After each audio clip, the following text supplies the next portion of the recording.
You're watching the News Hour at 9. Rahul Gandhi led opposition's charge in attacking the government and alleged that the government was a day late and a dollar short when it comes to evacuating the students from war-torn Russia. He said that conditions of Indians stranded in Ukraine are worsening and that the Government of India is not taking effective steps to bring them home. Shashi Tharoor said that due to bad planning, many students are still in Ukraine, while the Trinamool Congress Member of Parliament Sushmita Dev said that hope was still alive that every Indian returns home safely and publicity gimmicks can wait for the moment. The BJP has asked the question, why ridicule the pledge to save every Indian?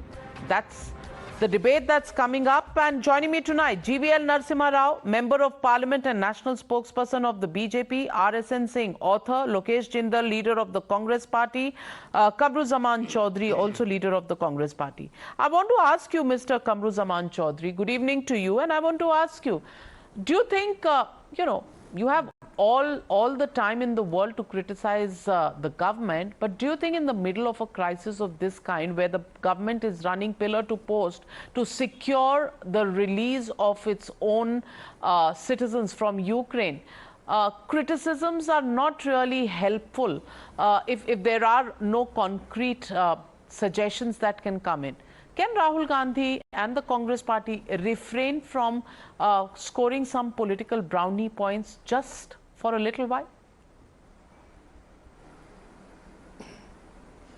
Good evening, Navika, and good evening to my co-panelist out here. The first point that I want to tell you out here, this is not the first time an evacuation has happened. One of the biggest evacuation of all times was around evacuating 110,000 Indian citizens stranded in the Gulf during the Gulf War. And there was no propaganda drive during those times. And we successfully evacuated every Indian who wanted to come back home. Now, the first important thing, the first advisory that was issued by the Ministry of External Affairs for the students in Ukraine is you come back to India because the situation in Ukraine is turning volatile. Now, what did the government do? It did not have any proactive policy regarding this. Rather, it was going through a reactive policy. There's the point comes in when the airfares from Ukraine to India was hardly 24 to 25 times thousand during peace times. The airlines increased their fares to 60. All right, but I have breaking news now coming in, and I want you to listen to this, Mr. Choudhury.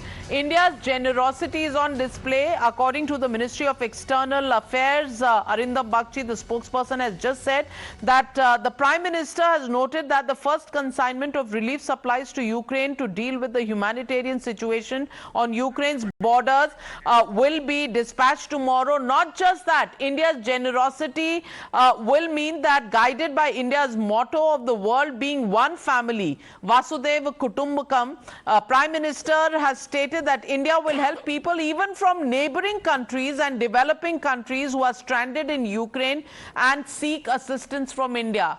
So, Kamru Choudhury, while the Congress is criticizing the government for a delayed response, GVL Narasimha Rao, the Prime Minister, is several steps ahead, saying that he will even save those from neighboring countries like Bangladesh and even maybe Pakistan, to try and bring back members of a larger family back home if they approach India for help.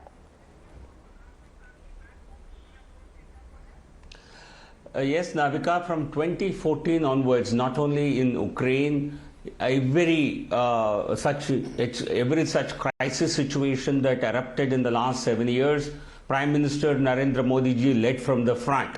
He actually established his credentials as a global leader with eviction of people of various countries in many missions. In Yemen, let me give you an example. This country has never seen such an effort in the past. In Yemen, in 2015, through Operation Rahat, we actually helped evict. We actually helped in the evacuation of 950 nationals of 41 countries, apart from 4,600 Indians, our own people. And even in Afghanistan, only during the Taliban takeover, we were successful in evacuating 700 Indians and also 450 Afghan nationals. I think the record of Prime Minister Shri Narendra Modi in evacuation of people in conflict situations is by far the best in the world. And Rahul Gandhi has a record of launching an anti-Congress missile every time for self-destruction of the Congress party. I think this is yet another harakiri committed by Rahul Gandhi because they cannot digest the fact that the Prime Minister, Honorable Prime Minister, leads from the front in every such situation. Today, countries like US, China, Germany, UK, they all have sort of thrown up their hands. They said, listen to the Ukrainian authorities and come back on your own. It's only Indian Prime Minister who has actually taken the entire responsibility of evacuating every single citizen of our country.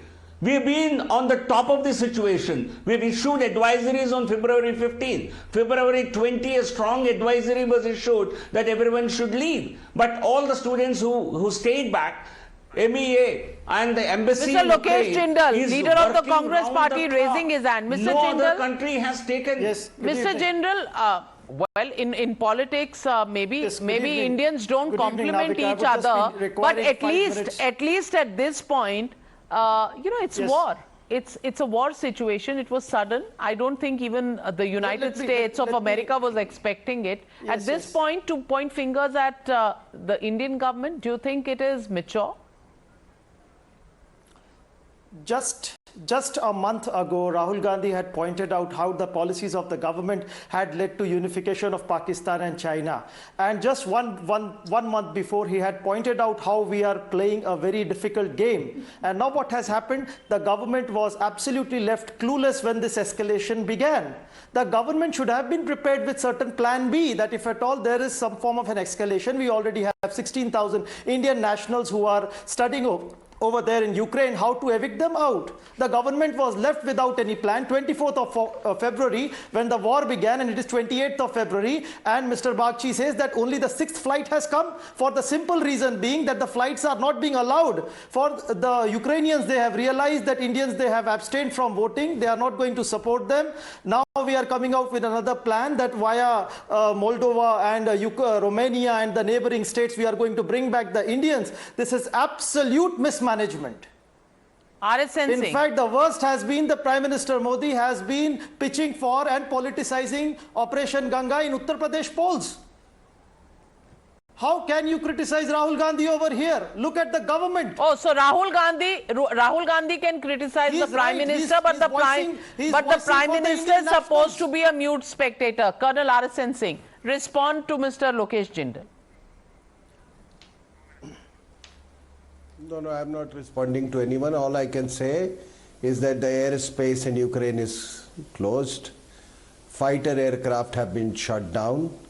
Under these circumstances, it's very obvious that you cannot send, your aircraft directly to Ukraine. Now the aircraft have to be sent to a safer, through a safer airspace and a safer airfield. And that is available only in the neighboring countries, right? Romania, Hungary.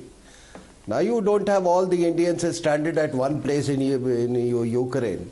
I mean, do you suggest that all these 20,000 that you want to evacuate should have collected at one place and, presented a, lucrative target? I mean, lucrative target or a dangerous target? They have to come to a safer place, and many of them are arriving.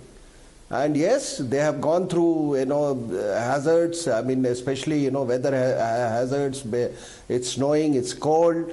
But we are just, we have got our act together. We have, more than 5 flights have operated. More are in the pipeline. So under the circumstances, I don't think what else could have been done. GVL Narasimha Rao, 30 seconds to you before I close the debate as I'm running out of time.